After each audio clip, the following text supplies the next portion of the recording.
All right. So what I'm going to do is I'm going to use something called unit quaternions.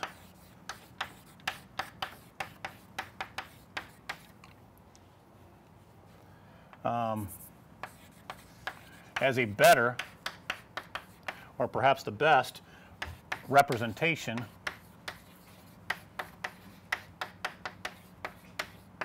of 3D rotation.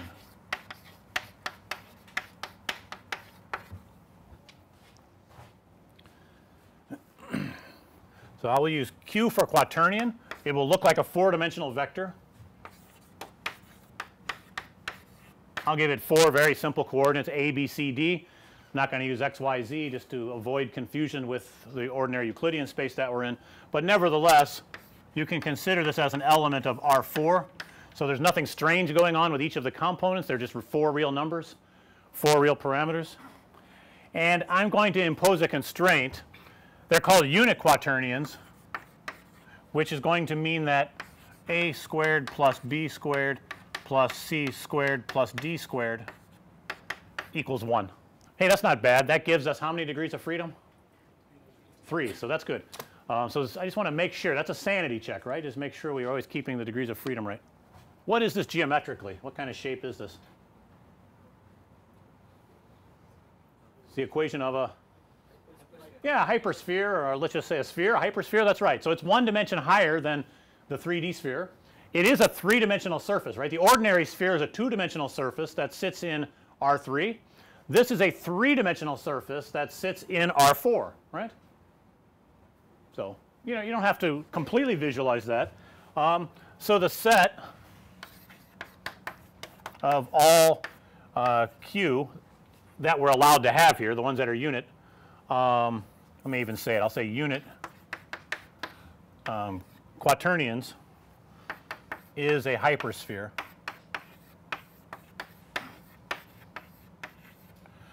In mathematics it's called S3 if you're curious. So yes, you can do it in higher dimensions. You can have Sn in n dimensions. It's 3 because it's a 3-dimensional surface. So the standard sphere that you know is S2 and a circle is S1. I should point out that you know, I'm going to use this ABCD representation, and in Unity 3D and in game engines they tend to use a different representation, which is X, Y, Z, and W. So even without being sorted alphabetically correctly. And in terms of my representation, which I'm going to use the one that's consistent with mathematics and most of engineering as well, which is B, C, D, A. So if you want to go back and forth between what I'm doing in class and what you might see in Unity and other game engines, then you have to take the first element and put it at the end. I don't want to tell you how many bugs I had in my code because of this extra change. So it's very easy to make mistakes with this. So just be very careful. Very commonly you'll see quaternions, especially in math, written like this. Instead of writing it as a 4D vector, you'll have A plus BI plus CJ plus DK, perhaps with little hats on these. But not necessarily. So maybe with or without the hats. In fact, I'm going to take the hats off. Let me sorry.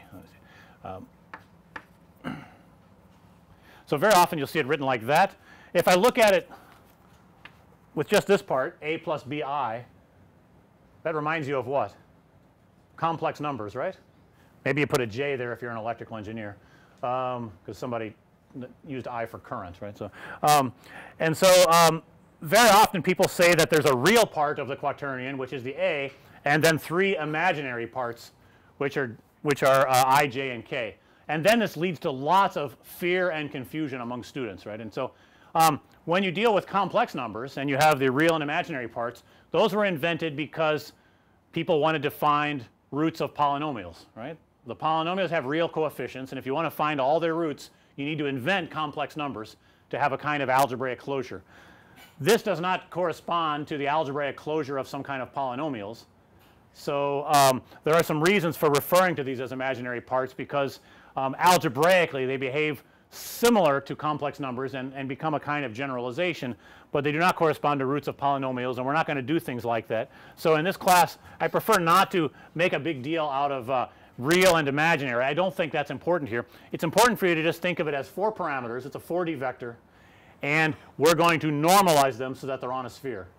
So I would say avoid this kind of, you know, let's say fear of something perhaps nightmarish and algebraic that's happening here. If you find these things interesting, go and read about it and learn about it. It's quite fine. I find it interesting, but we don't need to go down that path. And so it's important here just to keep in mind that there are 4 parameters, A, B, C, D, and if you treat it as a 4D vector, the length is 1. The next thing I want to tell you is how to encode a 3D rotation using our A, B, C, D parameters. So here I gave you an example of how to encode rotation using exponential coordinates. I just took the theta and multiplied it by the v. I'm going to do some other transformation or operation to do the encoding as a quaternion. So I'm going to have v and theta and convert it to a quaternion. So here's the thing. Again, suppose I get v equals v1, v2, v3,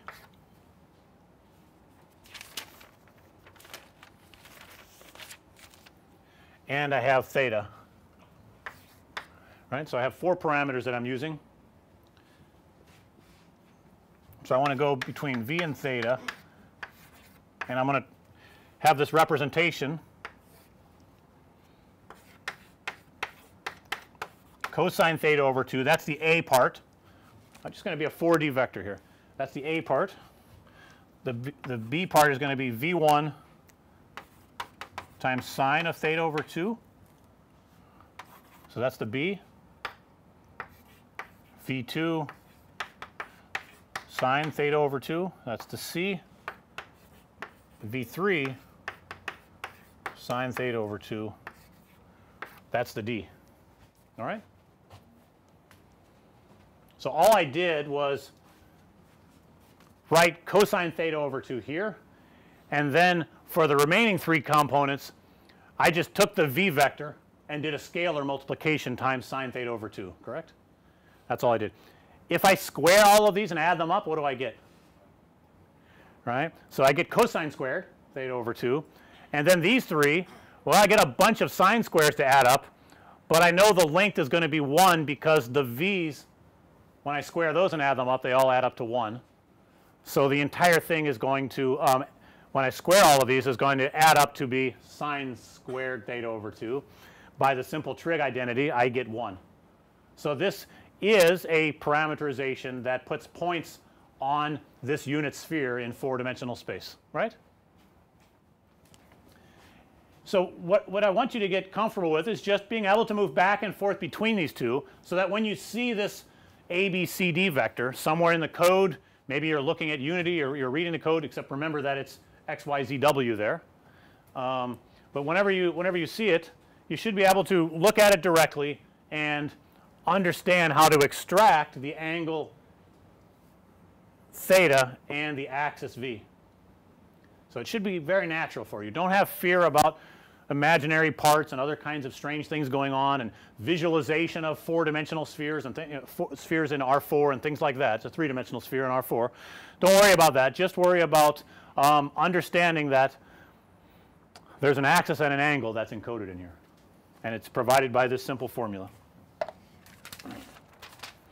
So if you understand that, let's try to go over some simple examples. So these are some useful examples.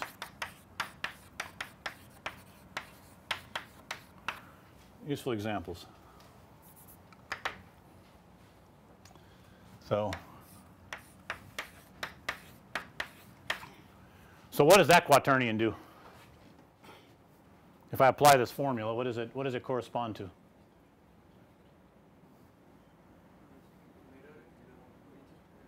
What's that? Yeah, so this should be the identity rotation, right? It should not do anything. If theta equals 0, then all of these components become 0, B, C, and D, and this component becomes 1, correct? So this one means the identity rotation.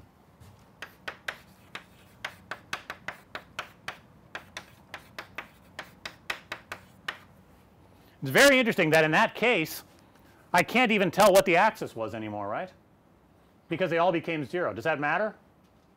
No, it's the perfect case. It didn't rotate anyway, so there's no axis. So it seems like the axis just vanishes exactly in the place where there was no rotation occurring. So very nice. Feels good, doesn't it? So let's see. Well, let's try some other very obvious patterns here. What does that correspond to?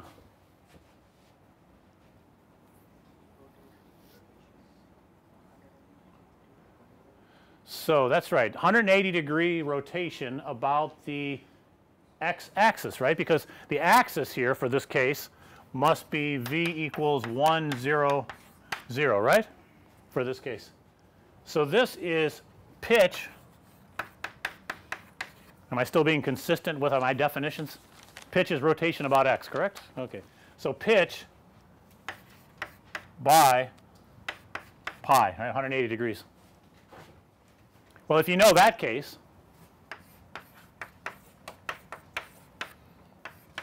you should be able to fill in these. This one is yaw by pi, right, because it's rotation about the y-axis. See how you can look at the last 3 components and if it's simple enough, you know the axis of rotation. In fact, this is just the axis of rotation but not correctly normalized, right. If you just take the last 3 components and renormalize them, you'll get the axis. You can't renormalize it in this case, but that's okay because there is no rotation anyway, so the axis doesn't matter. But the other cases, if you test for being non-zero, then you can figure out the axis very easily with your eyes, not even writing code. All right, the last one is roll by pi. All right, so these are very simple examples. So there really should not be fear of quaternions. I see a lot of fear of quaternions. It's quite simple once you understand what to look for. The first coordinate is the amount of rotation, which is inverted, right. The smaller the number, the bigger the rotation, and then the last 3 coordinates are giving you information about the axis of rotation. Let's try another one. 1 over square root 2, 1 over square root 2, 0, 0. So suppose I see that. What's the axis of rotation? So again, that's a perfect case where now I have to renormalize it, but it looks like it's about the x-axis. How far have I rotated? Yeah, very good. So that's good. So you're doing great here. So 45 or 90? 90, because in the formula here we divide by 2. So that's how some of you got fooled, right? So I make the mistake a lot myself, so it's no problem. So pitch by pi over 2. So I should be able to very quickly go with the other cases. 1 over square root 2, 0, 1 over square root 2, 0, 1 over square root 2, 0, 0, 1 over square root 2. So this is very nice. If you're debugging your code, you just want to make some simple transformations and try them out. It's very nice to be able to just immediately specify some simple transformations like this. Or if you're debugging and you're not sure you got the code correct, so it's just very nice to be able to read these quickly. So this one is yaw by pi over 2 and roll by pi over 2. Questions about that? I'm going to give a little more information as we go along here, but I just want to make sure that's clear, right? So no questions? This either means it's very clear or very confusing. So I don't know.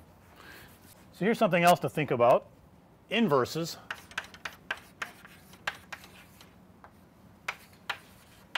And multiple representations. In other words, non-uniqueness. Multiple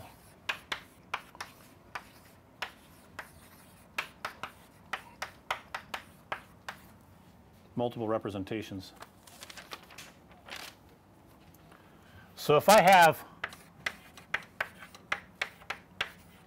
a quaternion ABCD now, unit quaternion, that's being used to represent a rotation,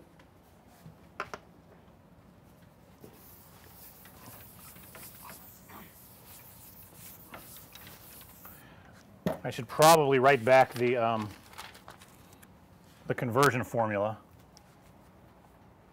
Let me remind you of this. Cosine theta over 2 V1 sine theta over 2 V2 sine theta over 2 V3 sine theta over 2. All right, so remember that, right? That's how we got the A, B, C, D components. So what if I have minus A, minus B, minus C, minus D? Can anyone tell me how the two of these are related? So if A, B, C, D corresponds to some 3D rotation, what is minus A, minus B, minus C, minus D going to correspond to? Is that the inverse rotation? It's the same rotation. Isn't that amazing? It's the same rotation because if I take the V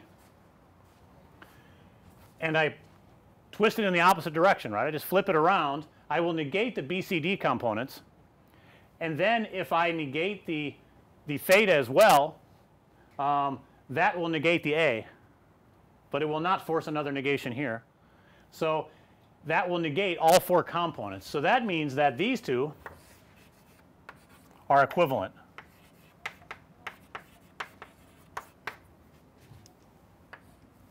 So that's something very interesting to pay attention to.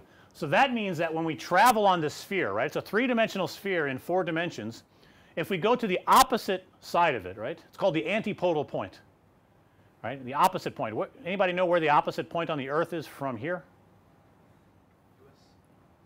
Maybe. It's a good guess. I don't know. No, it has to be in the southern hemisphere. Right? So you have to change hemispheres in all cases, right? So anyway, you go to the opposite point on the Earth, and that corresponds to the antipodal point. So on this Quaternion sphere, this unit sphere of Quaternions, unit hypersphere of Quaternions, the opposite point is always equivalent. Isn't that interesting? So just to add an extra layer of confusion. All right, let's think about what this one does. What if I have A, but I decide to negate the B, C, and D parts? So I keep A the same, but I negate these 3. What does that correspond to? Yeah, I decided not to now. Yeah.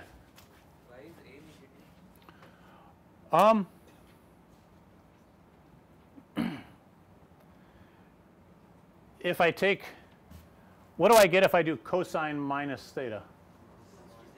It negates, right? Or it stays the same? Oh, these should stay the same. Okay. Okay, I see. So if I move the axis backwards, let's see. So these should stay the same, right? So let me think about this. If I, let's go back here. Let's go. Say I have V. I do rotation by theta. I want to now do minus V. And the question is,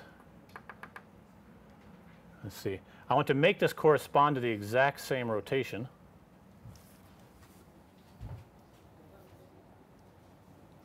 If I'm going in the opposite direction. I think, Steve, it is yep. Since the angle is changing from the other side. Yeah, that's right. It's a difficult problem of orientation here. You have to visualize it. We have to remain going counterclockwise, yes. Right? So if I want to continue going counterclockwise and apply the exact same rotation, is it going to be theta or minus theta? What's that? 2 pi minus theta. Thank you. So it's 2 pi minus theta. So we go in the opposite direction. It's 2 pi minus theta. All right. So if I go 2 pi minus theta, what sign do I get over here? Negative A? All right, good. So we keep the trig going. Okay. Whew. All right. So we're fine. Now what if I decided to do it this way instead and I did not negate the A? How are these two related? So if I say by Euler's 3D representation theorem that every rotation corresponds to a single rotation about some axis, then if I want to undo that rotation, I just twist it back the other way, right? So that corresponds to the inverse. Does that make sense? So if I have some axis V and I rotate it by some amount theta, if I now rotate by minus theta, it will just undo that rotation. So in this case this should change the sign, and I leave yeah, this should change the sign. So I end up getting the opposite, right. So if I keep the axis the same but I just negate the theta, then I will negate these three components, but the A will end up being the same. So here if I relate these two, it's inverses. Is that fine? So if you're looking at a quaternion A, B, C, D and you want to figure out what its inverse is, what do? Just negate the last three components. Isn't that interesting? It's that easy to compute the inverse rotation. If you want to do it with a matrix, what do? Do you have to compute a full matrix inverse? Maybe, except if it's a rotation matrix it's just a transpose, turns out. So it's easier. It's also reasonably easy in that case. If this is the case here, then we also can have another case where I just negate the first coordinate. I negate A and I leave B, C, and D alone. And these two should be equivalent, right? Does that make sense? It's the same rule as up here. If I negate all four components, I should end up with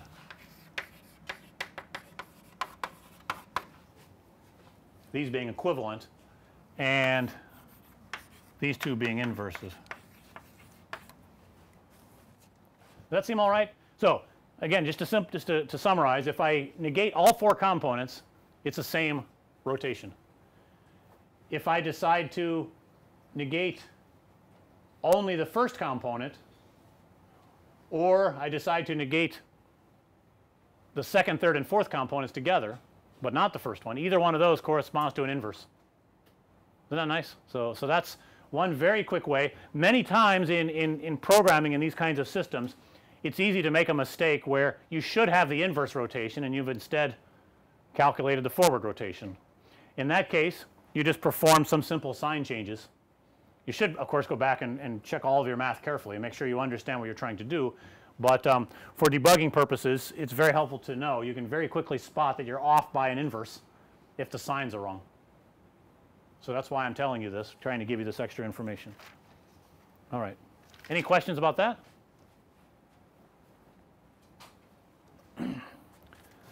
There's a direct formula for multiplication of quaternions that does not require you to convert back to rotation matrices. I'm not going to make a big deal out of it, but I at least want to quickly give it to you. So just so you know, multiplication. All right, multiplication.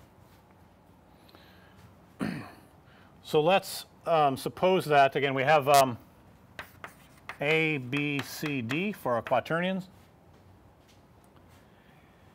and I'll say let P equal just the BCD part, so I can treat it as a 3D vector. Let's just suppose that's a 3D vector called P. And now if I want to calculate some quaternion Q1 multiplied by some quaternion Q2 to get some third quaternion Q3, there's a very simple formula just using 3D standard vector calculus. I say Q1 multiplied by Q2 is equal to A1, A2, that's the scalar part, the first components of each one, minus P1 dot product P2. So that gives me the first component now. This is actually A3 that we're calculating. And then the remaining three components are given by P1 standard cross product P2 plus scalar A1 multiplied by P2 plus scalar A2 multiplied by vector P1. So this gives me the B3, C3, and D3 components. I'm not deriving this at all. There's a whole algebra of quaternions. There's a reason for it coming out this way. But what I want to say that's very interesting about it, a couple of things. One of them is that if you go through this, you'll find out that it's not commutative, this product. Is that a good thing? It's a good thing because if you're using this to represent 3D rotations and 3D rotations are not commutative, it would make sense that this algebra of multiplying quaternions also ends up being non-commutative, as does matrix multiplication of rotations encoded that way. The reason why I put this, and usually you'll find this inside of a quaternion library, you know, that you don't have to really worry about the details of it. But one of the reasons why I put this is so that you know that you can do the following. You could have rotation matrices R1 and R2, and you might want to multiply them to get some third matrix R3. The thing you could do is you could represent the first rotation as a quaternion Q1. You can represent the second rotation as a quaternion Q2. And if you do this and you apply this product that I've given here and you get a result Q3, the interesting thing is that these two results here end up being the same if I go and convert back. So the arrows here correspond to the standard conversion formula to convert rotations. So if I go and I convert from rotation matrix to quaternion, another rotation matrix to quaternion, I do the quaternion multiplication and then I convert that back to a rotation matrix, I'll get the same result.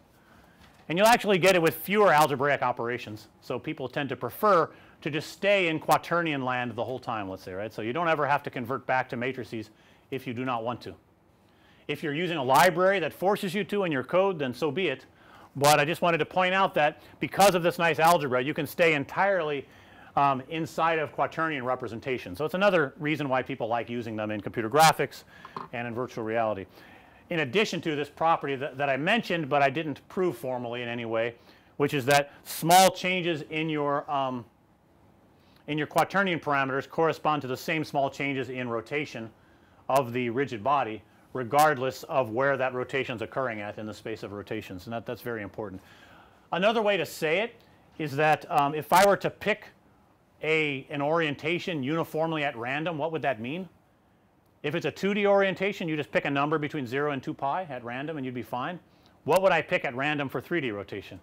If you pick Euler angles, yaw, pitch, and roll at random, you will not end up with a uniform covering of orientations. If you pick a unit quaternion at random, a random point on the sphere, you will in fact have perfect uniform coverage. So if you do probabilities over transformations as well, it's very important to have this. If you're interested in a lot further detail on this subject, it's called Haar measure. If you want to study the mathematics of these things.